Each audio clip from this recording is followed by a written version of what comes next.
Lebanon faces its worst crisis since the civil war. Is the country on the brink of financial collapse? Hello, I'm Anand Naidu, and this is The Heat.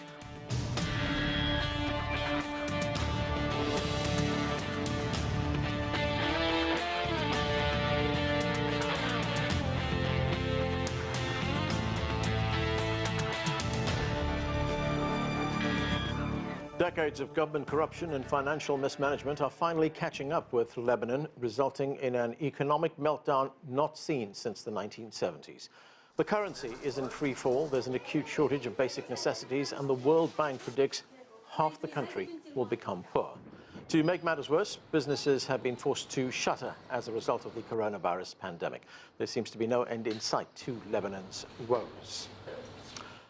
For more on the economic crisis in Lebanon, let's bring in our panel. With us here in Washington, Hafed Al Ghwell is a senior fellow at the School of Advanced International Studies, Foreign Policy Institute at Johns Hopkins University. And joining us from Beirut, Habib Battah is an independent journalist and editor of BeirutReport.com. Great to have both of you with us. Thank you. Welcome to the show. Habib, let me start with you. As I said, Lebanon facing yet another crisis. We're hearing that electricity supplies in the country are in short supply. Medicines are scarce. The country's having problems with accessing food. What, in your view, has gone so wrong in the country again? Hi, good to have you. Good to be here. I think that there's three main problems in Lebanon today. There's a currency crisis. Our currency has lost 80% of its value. There's a banking crisis. You're not allowed to get your money out of the bank, only in small allowances per month. And then there's a debt crisis. We have one of the most indebted countries in the world. So those three things working together are very difficult for any country, I think, under any political circumstance, to survive. A lot of countries have gone through one of those three problems, but not all three at the same time. So that's really making matters very difficult. One of the main problems that Lebanon faces is that it just has borrowed too much money it can't pay back. And it lacks the credibility. It lacks good credit. Lebanon has bad credit right now. And so how did Lebanon have bad credit? Well, Lebanon is a country that's constantly at war. There's been several wars in the last 2 decades. So it's very hard for the country to get on its feet. Lebanon is a country that is really not in control of itself. It doesn't really have a good political structure. It's not really clear who's in control of Lebanon. There are many different political hierarchies. There's not one political hierarchy. So if you want to get out of the mess, you need to create jobs, you need to create industry. But we don't really have a political leadership that's capable of doing that. So to what extent, Habib, can we lay the blame for the situation we find in Lebanon at the door of government mismanagement, corruption, financial mismanagement? Well, I think that corruption is a little bit overplayed. I think corruption exists in every political environment. The question is, if there's corruption, but there's a lot of money the country makes, then you don't notice corruption. We see corruption all the time. We see corruption, we see war crimes, we see the world's most powerful countries, stock markets and crashes happening all the time.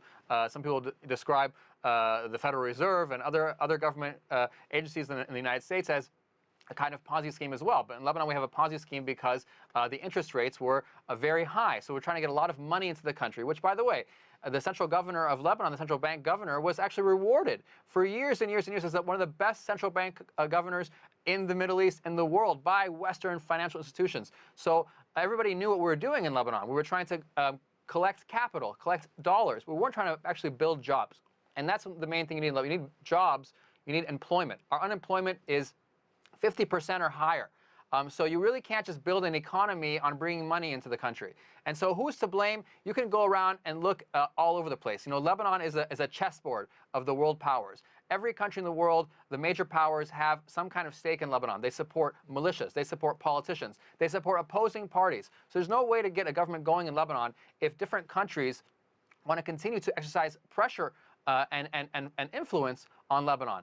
And that includes the United States, that includes Iran, that includes France, Saudi Arabia. All these countries want to put pressure. They want to control certain political parties in the country. So they're always constantly being pitted against one another. Right. And that's one of the big problems. And we have the same leadership for the last 30 years since the war ended. So we haven't seen a change in leadership. And these leaders that we have were militia leaders, for the most part, or billionaire bankers. And they can't get along. They can't compromise. They can't decide what's going to happen in the future. So if they can't make it work, how are we going to make it work? How are we going to make... So we don't actually have an infrastructure to actually build an economy because of the fact we have not planned or managed the country for the last 20 or 30 years since the war ended. The war was complete chaos. So at the end of the war, if you want to rebuild the country, you have to have a strong central leadership to rebuild the country, decide where you want to invest, what kind of jobs you want to create for a country. If no one does that, if you just have a bunch of militias that are backed by foreign powers, trading, just making things, kicking the can down the road, well, it's not a surprise that we're here today.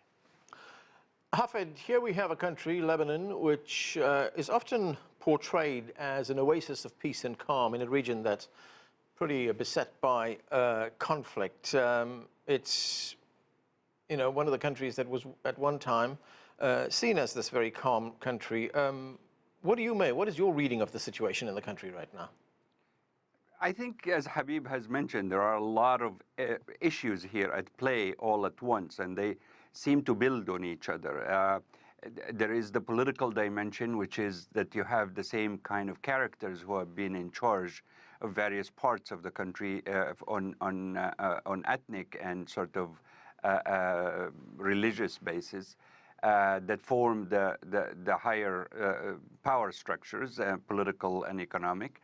You have also a very bad policy of borrowing across at very, very high rates, while also pegging your currency to the dollar in an exaggerated way. It was overvalued, some estimate by 50%. Borrowing at that rate, especially after the 2008 crisis, where most countries around the world lowered their interest rates to try to stimulate the economy, is a major problem. And that continued. I mean, it was like finding yourself in a hole and then digging further because you can't get out of it. Also, that money or that liquidity that was injected in Lebanon over the last 10, 20 years was not used wisely to build infrastructure, to reform the economy, to try to open up the private sector further, but it was used to spread the wealth around among certain kind of political and economic classes.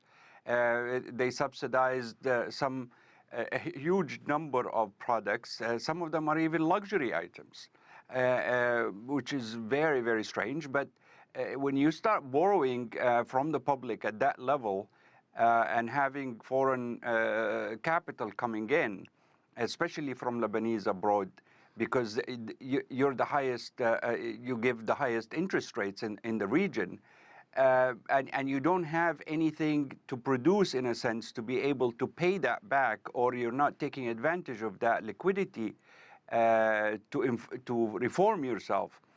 This is not a surprising result that you have today. The problem is its implications are going to be far wider than just Lebanon. Habib, as Hafed says, the money was spread around to political and economic classes. There have been calls for an audit of government finances, but that call is being resisted by the Speaker of the Lebanese Parliament, Nabi Berri. Why is he resisting this? Well, I mean, it's very hard to know who is resisting exactly because all of these talks are closed door. We don't really have an eye on what's happening. We hear every party will blame the other and say that, well, it's because they're blocking something else or some reason, but we don't know what's going on. So we have a fundamental lack of transparency in the system, which, by the way, have a lot of countries like that lack transparency, but they make money. So, because we don't make money, everything feels magnified. So we don't have transparency. We don't have a political will that's going on, an agreement. There's no ability to compromise between. Again, these are militia leaders who fought each other for decades with tanks in the streets. Then they've been trying to make nice over the last 20 years and wear suits and ties, but it's the same logic. There's deep grudges. There's the idea of who's clean and who's not, who's corrupt, who's not. There's a constant ideology of who is the best leader, who represents their sect best, who is the cleanest, and this kind of very basic and simple discourse, which is very shallow, by the way, is how we have been proceeding in Lebanon. There's always a belief that your guy is telling the truth, the other guy is not, but without any kind of transparency, really we can't tell. But above all else, I return to the fundamental point here, is that we don't make things in Lebanon. We're an economy that is 80% or so reliant on imports. So how are we supposed to, so everything becomes more difficult when you're paying in dollars for everything from your toothbrushes to your wheat. So, the government does subsidize gasoline and wheat. I wouldn't call them luxury products. It has to, because the government doesn't really make enough money to actually support the country. Lebanon costs about $16 billion to run. The government makes something like $11 billion. So there's going to be always a gap every year if you don't bring in revenue, if you don't make things. So what we need is a leadership, a government, but we don't really have a government that can actually take those decisions. So it's hard to say, oh, it's your fault or it's his fault or his. No one's really in control to be at fault.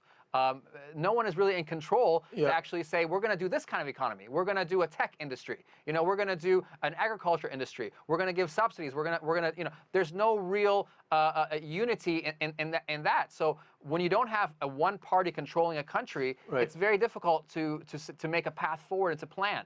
And whose fault is that? That's the fault of the structure. Right. Okay, Hafed, of course, Lebanon is looking for help. It is seeking a bailout from the International Monetary Fund.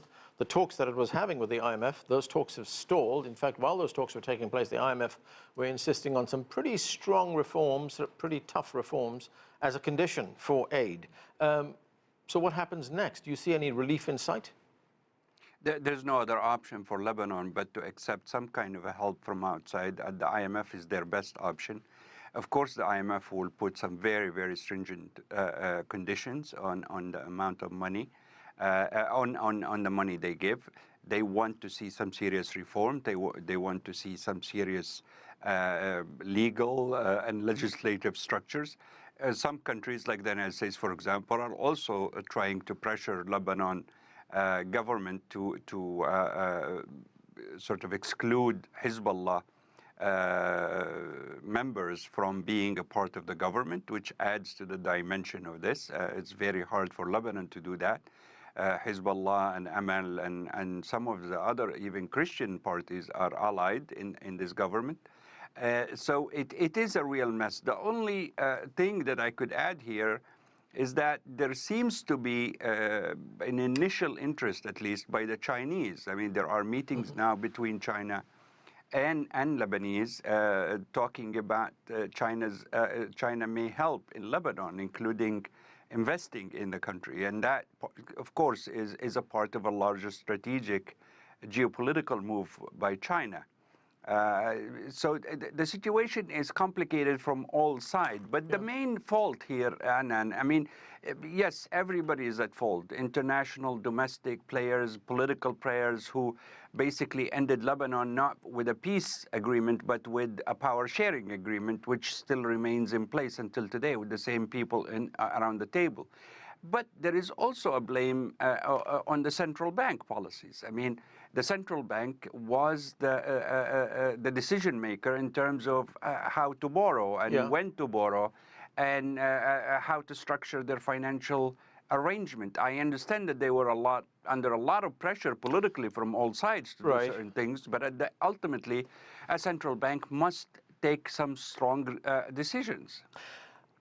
Habib, what can you tell us about Lebanon's pivot to the east, to China, to get some aid from China? I mean, it's not getting any help from its traditional Western allies or from countries in the region, countries in the Gulf. So how significant is the fact that Lebanon is now turning to China, and there is a risk that it runs? It could alienate its allies in the West as well. Yeah, I mean, I think that people realize that, international aid is not charity. So there's always going to be a string attached to that. So people are very skeptical of what's happening. They're skeptical of changing. They're calling it a move to the east. It's kind of trending on Lebanese Twitter constantly and in social media. And people have a kind of, they have some kind of stereotyping as well, thinking that, that the Chinese will be worse than the Americans. So, it's not really clear what's happening. But some people do believe, on the other hand, that the Chinese aren't as interested in shaping the politics as the United States is, where it's trying really, really hard in Lebanon right now to attack Hezbollah. And the United States has put a lot of pressure on the Lebanese banking system going back for years now.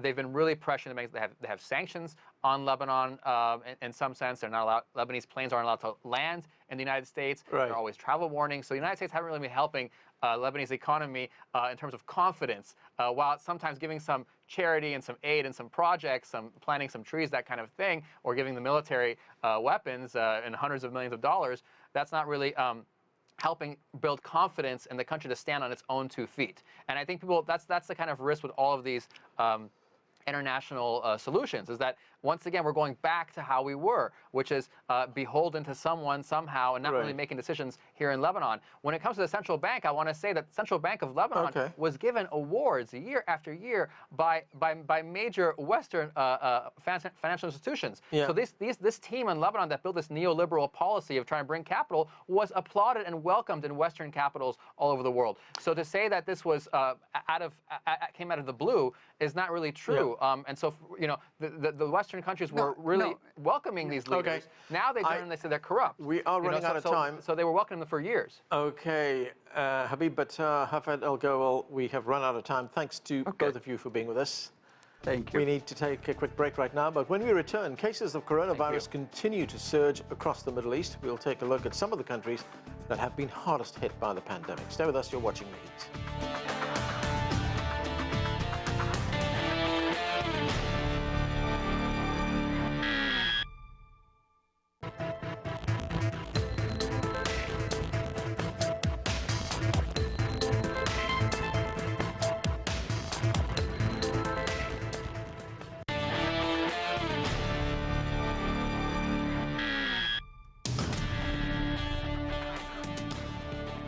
Welcome back. You're watching The Heat. Nearly 280,000 people have contracted COVID-19 in Iran, where the death toll is beginning to surge. And Saudi Arabia, one of the Arab world's richest countries, isn't far behind. It's been forced to drastically scale down the Hajj pilgrimage, usually an event that draws millions of people, now reduced to a trickle of Muslim worshippers.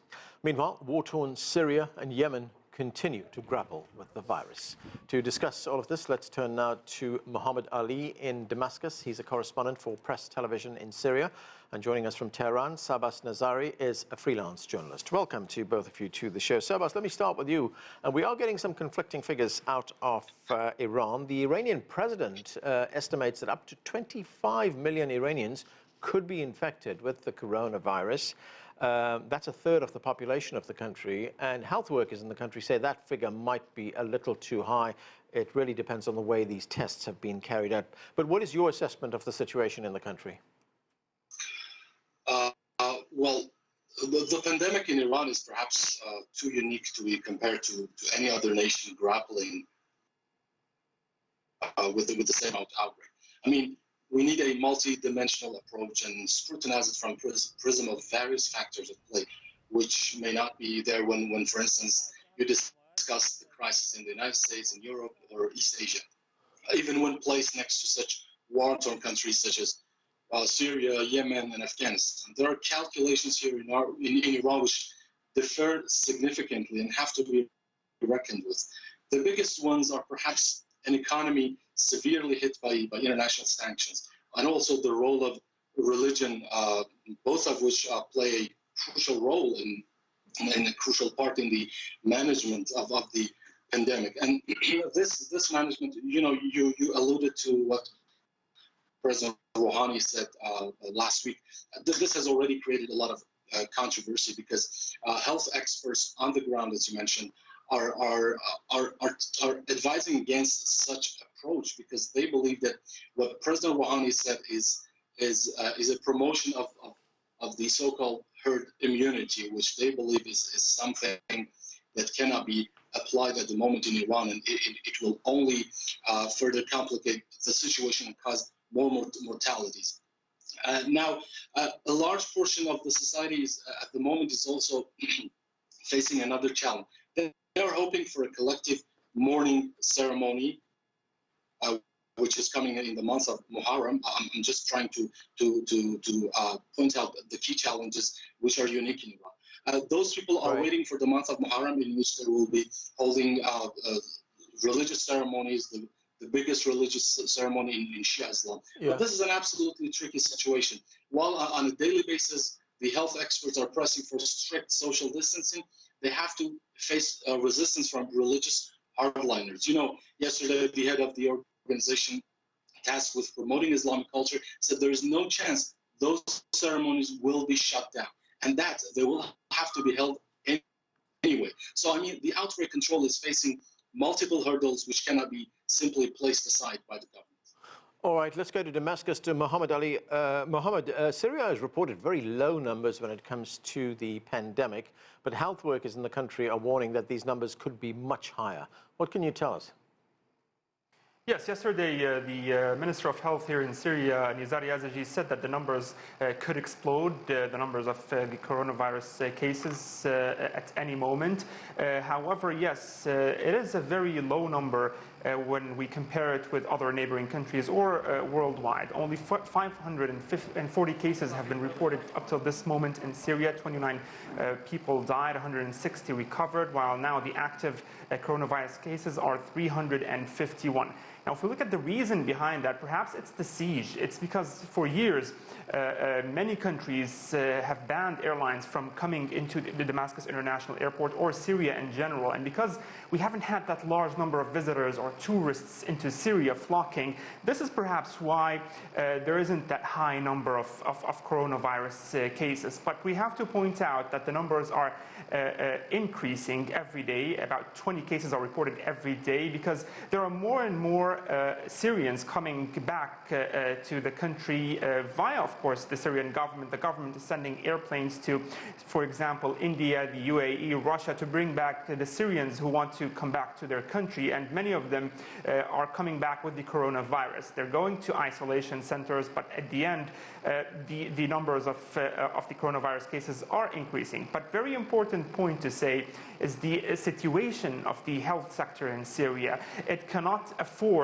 a large number because there are sanctions on Syria by the West, some Western countries, and the United States. According to the Minister of Health, only 100 hospitals, governmental hospitals, are in service across the country, all over the Syrian governorates. And we also have to point out to what the United Nations said. The World Health Organization said earlier that about half of Syria's hospitals and health centers are out of service, reduced to rubble during the years of war. So you can imagine how disastrous the situation will be if the numbers increase to thousands, for example.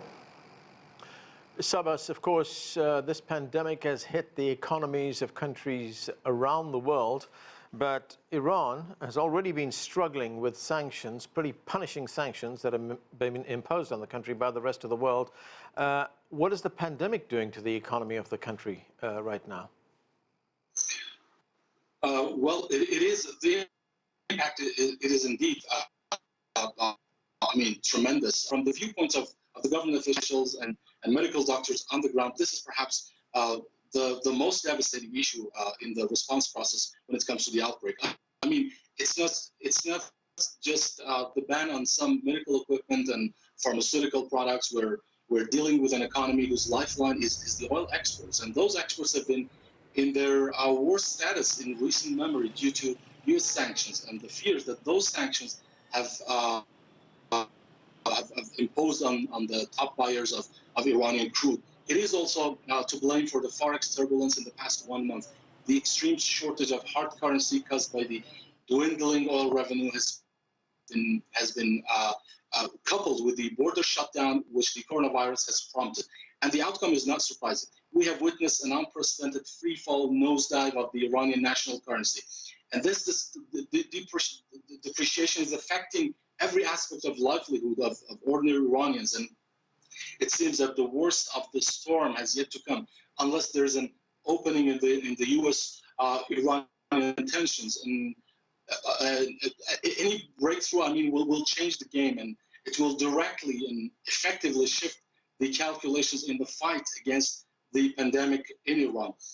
Just to give you an example of how these sanctions have been affecting the response to the in the treatment process. I was just reading this exclusive report earlier this week, ran by an Iranian paper, in which there was this hospital, this field interview with a lot of kids at this medical center, where they're treating cancer patients. Many of those children, 200 of them, have now are now coping with the new challenge of COVID-19. Right. This moving report tells us about the concrete and real examples of those children in the hospital where an acute shortage of ventilators and ICU equipment is just pushing them closer to this unnecessary and premature end of their lives. Right. Muhammad Ali, what is the situation in those parts of Syria that have been battered by several years of wars? Thinking of a place like Idlib province, there are lots of displaced people who are in that province. It's now facing the prospect of this coronavirus pandemic spreading there. What is the situation there? Yes, of course, those areas like Idlib and northeastern Syria, where the so-called Syria's democratic forces are positioned, those areas are not under the control of the Syrian government and the Syrian authorities. It is controlled by terrorists, Hayat Tahrir al-Sham, the Qaeda-linked al-Nusra Front, Hayat Tahrir al-Sham, and other several armed groups over there. So it's a very complicated situation over there. There is no organized healthcare system, of course, under the presence of such armed groups over there. And also we have the Turkish side, which is supporting those armed groups. But there's no healthcare system that guarantees the health security for the people who are inside those areas. Now, according to the coronavirus, it could be also spreading there, and if it started to spread widely, it will be unstoppable because there are no measures taken by a government like the Syrian government, an organized, perhaps, authority. But we have to speak about the situation across the country in general. Of course, there are sanctions. The Minister of Health said that the sanctions imposed by the West, by some Western countries and the United States, have blocked Syria's ability to confront the coronavirus pandemic, and also blocked the healthcare sector in Syria from being able to get the necessary equipment for protection, for diagnosis, and for treatment. And he also noted directly to the Caesar Act, the U.S. sanctions over here, which have also affected, even though on paper it excluded the health equipment, but on the ground it affected the import of medicines. Also, for example, the Caesar Act, according to the Syrian government, bans the Central Bank of Syria, for example, from wiring money in order to pay for any shipment for health equipment or medicines. So those sanctions have played a very negative role in the situation in Syria. Mohammed, one other thing, we were talking about the Idlib province in Syria. That is also where United Nations aid convoys pass through to get aid to people who've been displaced by the war. There are lots of refugees there as well. So what happens to those aid convoys? Are they in any danger right now? Well, I believe that if this aid reaches those areas, it will be good for the civilians. But of course, this aid is coming through illegal border crossings and crossing points. The Syrian government is against that. And in the United Nations, the Syrian government made it clear that it wants such aid to come through Syrian authorities from the legal border crossing, because this actually kind of aid assistance started, this process started about 6 years ago, and at that time the Syrian government wasn't in control of most of the country, unlike the situation currently. But if this aid will reach those areas, it should reach through the Syrian government. Okay, and that's where we have to leave it. Muhammad Ali, Sabas Nazari, thanks to both of you for joining us. And that's it for this edition of The Heat. I'm Anand Naidu in Washington, D.C. Thanks for being with us.